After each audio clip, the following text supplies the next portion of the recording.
Hello, this is Sean for tightpoker.com, and we're back again with another hand history review, and we're going to go right into what good tight poker is. I really appreciate all the comments. It seems like these videos are getting more and more popular, so we hope you enjoy the change of pace. Last week we did a little bit of diving into Hold'em Manager. This week we're going to go right back into the hand history reviews. This time Fantasta, who plays on the OnGame network, was kind enough to share his hand. So let's get right into it. Ace King on the button. Suited, always a wonderful thing. This is a 3-betting hand every time. And we've got a good squeeze situation. So the question is, are we 4-betting? And against this guy, the answer is yes.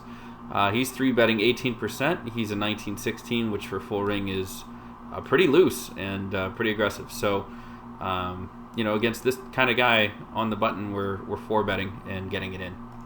So you go ahead and flat, which isn't terrible, but you know, that kind of situations. And this guy, we're gonna have to put on a big hand because he's the first raiser. He sees all this action. He sees a 3-bet. He sees a 3-bet get called, and now this I'm extremely worried about.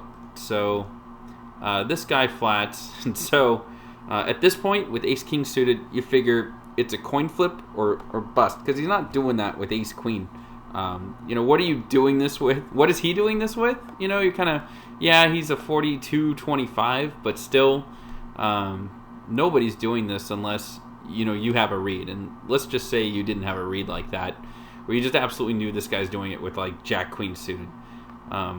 You're either shoving and okay with a coin flip, and yeah, you're going to be behind against aces, kings sometimes, you know, or you just let it go. So when this guy calls, I think calling behind here is a definite mistake because undoubtedly one or both of these guys on the flop, they're going to be shoving no matter what it is. If it's 2, 7, 8, doesn't matter. So you go ahead and shove, which is fine. But I think a lot of the time here, the best case is that you're going to be flipping.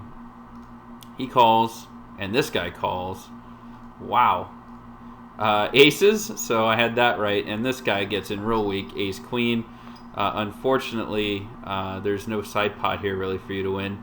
You do flop top pair, and you are behind, but you need any club or king, and you hit. So kind of a standard hand. Hopefully you were kind of following my read there and what I was thinking pre-flop, but otherwise kind of standard. Alright, ace king, limper, time to raise. Nice raise. This guy 3-bets you and kind of a weird amount, and he's a super tight player. So we're definitely not flatting because you know, flatting a 3-bet out of position, especially against a nit, it's just it's just such a dangerous proposition. There is a good case to be folding here.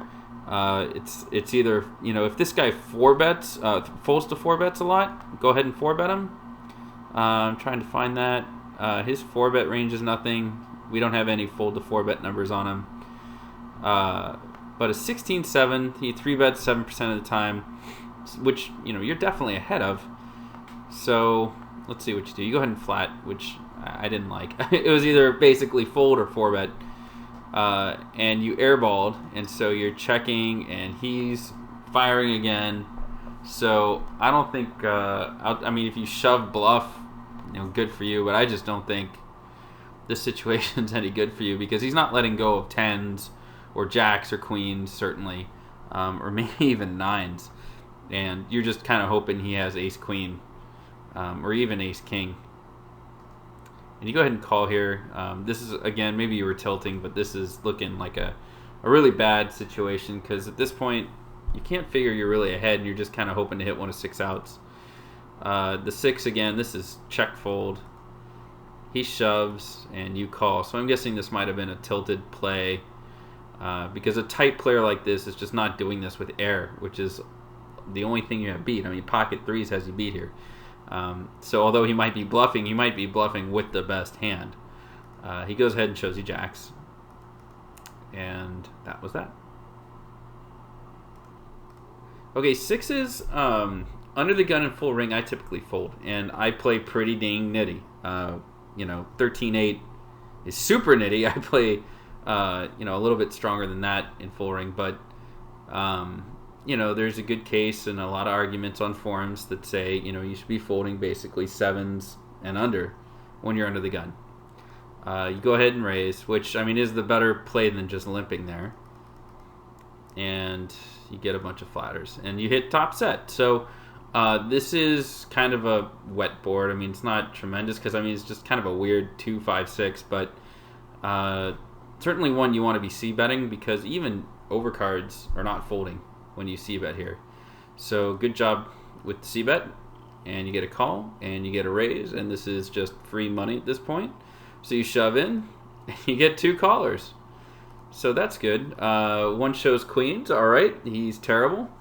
And 7-4 for the open-ended straight draw, which, you're ahead of. And you hold up. So great job. You kind of played those sixes. I wouldn't necessarily have played them there, but as played, you played it perfectly. Nice job. Jack, Jack. Got a limper. Got an uber nit who's raising big. Wow. I 3-bet this guy like never. An 8-4. Just never. I think I'm just set mining here. Even with jacks. I think that's maybe what you had in mind. You have overs on a monotone board. And yeah, I guess this is a check call is tough. Maybe a check raise here I like. And so you went ahead and did it, and he flat to you, which just is the worst thing in the world. The 4th diamond hits, and you're done with this hand. Check, check. And then you go ahead and shove the river on a bluff, which I think is kind of unbelievable because you did nothing at the turn, and then all of a sudden you've decided to, to just slam home that river, which is just an unbelievable play. You're not telling a story that I'd believe, which is, if you had the jack of diamonds, would have been a great move. I would have loved that because so many people would have looked you up there.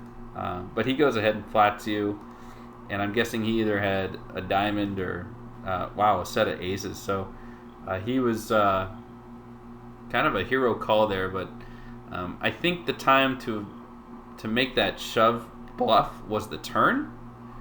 But I think the fact that he hit the set, he wouldn't have folded anyway, figuring he had outs. It's not good odds at all, but outs to the boat. So I don't want to say standard, but there's some things, if you kind of look at the commentary, I really didn't like about that hand, especially considering it was 8-4. He's basically playing aces, kings, and queens, and maybe ace king. So that range just had to beat. So just kind of I know what you were trying to do, and it was a good idea. I don't think the execution was right there. All right, good raise with the aces. Button flats, and you've got good flop. You go ahead and pot it, and he min raises you. So you got to think either he's got a pocket pair like 9s, 10s, maybe jacks. It's kind of weird how people play at this level. And you're just basically losing to pocket 6s or something with a 4 in it, which is just really unlikely. So yeah, I think you're getting it in. And he flats, which is just totally bizarre. And you go ahead and shove. This is fine. I would have played it the same way, and he showed queen. So, all right, good job. Okay, ace 10 offsuit under the gun, and we're playing 50 no limit all of a sudden. This is a fold 100% of the time. You don't have a strong hand. You have a strong hand late position. You've got a very weak hand in early position, and you go ahead and make the raise. So this is, and then wow, someone shoves over you who's a 6-2. All right, so let me demonstrate what you're up against here. So here we are in Poker Stove.